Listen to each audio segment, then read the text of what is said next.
જય માતાજી, કેમ છો બધાય? મજામાં? આજે આપણે બનાવશું ચાપડી ને ઊંધિયું. ઊંધિયું બનાવવા માટે બધી શાકભાજી લઈ લીધું છે.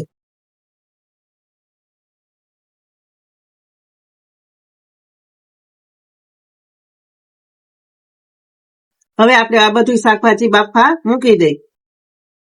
હવે જો આપણે બધી શાકભાજી બાફવા મૂકી દઈશ. પેલા વાળવા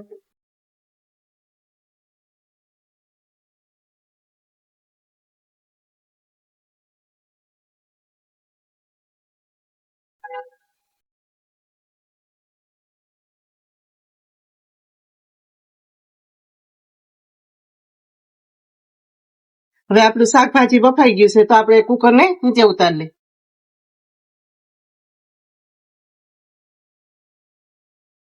હાલો, આપણું શાકભાજી બધું બફાઈને તૈયાર થઈ ગયું છે તો હવે આપણે વઘાર માટે ગ્રેવી બનાવશું. તો હવે આપણે ઊંધિયાનો વઘાર ચાલુ કરશું. પેલા તપેલું મૂકી દીધું. હવે એમાં તેલ નાખશું.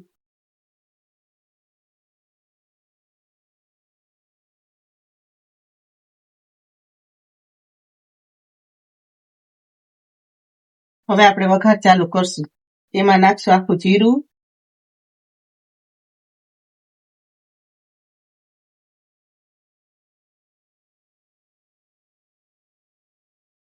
હવે એમાં નાખશું આપણે ગરમ મસાલો આખો,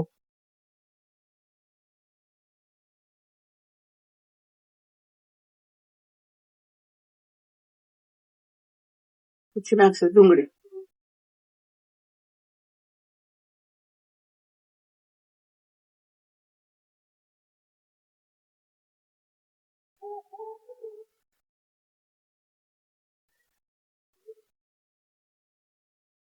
હવે ટમેટાનું ગ્રેવી નાખીશ.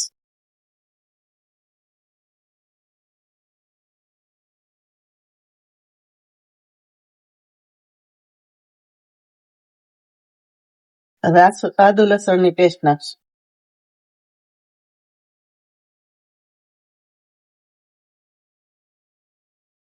હવે આદુ લસણની પેસ્ટ નાખશું.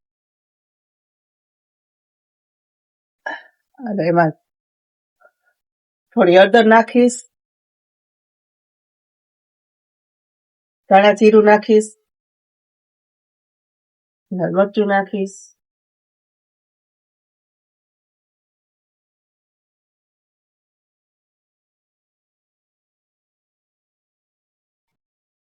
હવે આપણે ઊંધિયું તૈયાર થાય ત્યાં સુધી આપણે ચાપડીનો લોટ બાંધી લઈ. પેલા આપણે નાખશું તેલનું મોણ દેવું,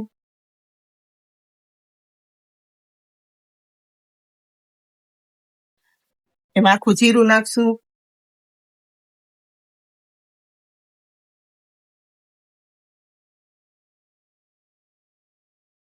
થોડાક હવે આ બધો મસાલો નાખી દીધો છે અને થોડીક વાર એમાં ચડવા દેવું. આપણે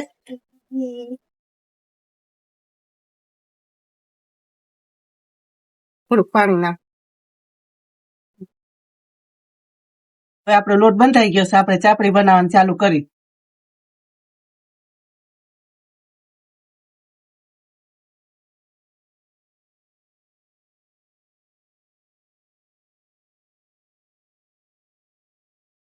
હવે આપણે ઊંધિયું તૈયાર થઈ ગયું છે તો આપણે ઉતાર લઈ.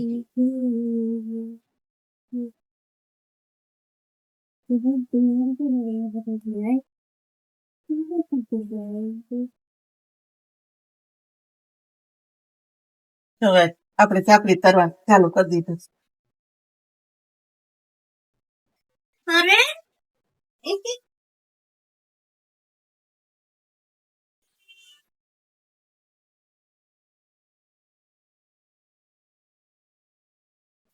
જો હવે મારે ચાપડીનું ઊંધિયું બની ગયું છે તો મને ટેસ્ટ કરીને કે કેવું બન્યું છે.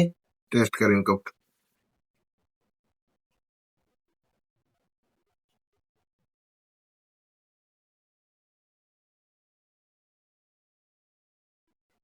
મસ્ત. જો મારો વિડીયો સારો લાગ્યો હોય તો શેર કરજો, કોમેન્ટ કરજો અને લાઈક કરજો. જય માતાજી.